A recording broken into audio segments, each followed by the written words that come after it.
মাড়ি দিয়ে রক্ত পড়া খুব কমন একটি সমস্যা। অনেকে ওয়ারিড হয়ে আমাদের কাছে এসে জিজ্ঞাসা করেন মাড়ি দিয়ে রক্ত পড়ছে কেন।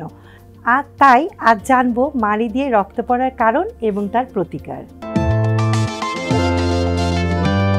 মাড়ি দিয়ে রক্ত পড়ার অনেকগুলো কারণ রয়েছে, তবে সবচেয়ে ইম্পর্টেন্ট কারণ হলো মাড়িতে যখন ক্যালকুলাসের পরিমাণ বেড়ে যায় এবং জিঞ্জিভাইটিস ডেভেলপ করে। চলুন জেনে নেই জিঞ্জিভাইটিস কী। জিঞ্জিভাইটিস হলো মাড়ির ইনফেকশন যা ক্যালকুলাস, টার্টার, প্লাক জমার কারণে হয়ে থাকে। এছাড়াও ভিটামিন ডি এবং ভিটামিন কে এর অভাবেও কিন্তু গাম ব্লিডিং হয়ে থাকে। জিঞ্জিভাইটিসে পেশেন্ট খুব বেশি যেই কমপ্লেনটি করে থাকে তা হলো ঘুম থেকে ওঠার পর থুতুর সাথে রক্ত যাওয়া, তারপরে দাঁত ব্রাশ করার সময় মাড়ি দিয়ে রক্ত পড়া এবং শক্ত কিছু খেতে যে মাড়ি দিয়ে রক্ত পড়া। এটা তেমন কোনো বড় সমস্যা না। প্রথমে আমাদের একজন ডেন্টাল সার্জন দেখাতে হবে। যদি মাড়িতে ক্যালকুলাস, টার্টার অথবা প্লাগের পরিমাণ বেড়ে যায় তাহলে অবশ্যই স্কেলিং করাতে হবে। এছাড়াও ভিটামিন সি যুক্ত খাবার খেতে হবে, যেমন আমলকি, আমড়া, লেবু। এছাড়াও ভিটামিন কে যুক্ত খাবার আমরা খেতে পারি, পালং শাক, সরিষা, মিষ্টি কুমড়া ইত্যাদি। চেষ্টা করবেন দিনে 2 বেলা হালকা লবণ গরম পানি দিয়ে কুলকুচি করতে, এতে মাড়ি সুস্থ থাকবে।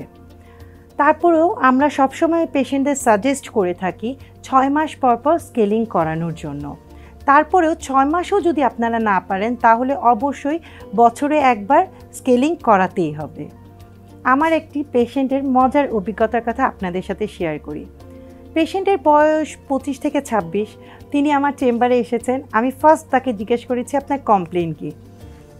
তার কমপ্লেন হলো সে ফাস্ট ফুড খেতে গিয়েছে, বার্গারে যখন কামড় দিয়েছে তার বার্গারে ব্লাড পেয়েছে। সে আমার কাছে এই কারণেই এসেছে। যখন আমি এক্সামিন করলাম দেখলাম তার প্রচুর পরিমাণে তার দাঁতে ক্যালকুলাস। তার বয়স এত কম কিন্তু তার দাঁতগুলো হালকা হালকা নড়ছিল। ক্যালকুলাস তার মাড়ির অনেকখানি অংশ ক্ষয় করে ফেলেছে। তাহলে বুঝতেই পারছেন যে ক্যালকুলাস আমাদের দাঁতের জন্য কতটা ক্ষতিকর। তারপরে সেই পেশেন্ট কিন্তু এতদিন জানতোই না যে রেগুলার স্কেলিং 6 মাস পর পর করানো উচিত। যখন আমি তাকে বললাম যে অবশ্যই আমাদের 6 মাস পর পর স্কেলিং করাতে হবে, সে রেগুলার 6 মাস পর পর ইন্টারভেলে আমার কাছে স্কেলিং করিয়েছিল এবং জাস্ট 2 থেকে 3 সিটিং পরে তার মাড়ি এত হেলদি হয়ে গেছে এবং দেখা গেল 1 বছর পরেও কিন্তু তার তেমন মুখে ক্যালকুলাস জমাই হয়নি। তাহলে বুঝতেই পারছেন মুখ হেলদি রাখার জন্য স্কেলিংটা কতটা জরুরি।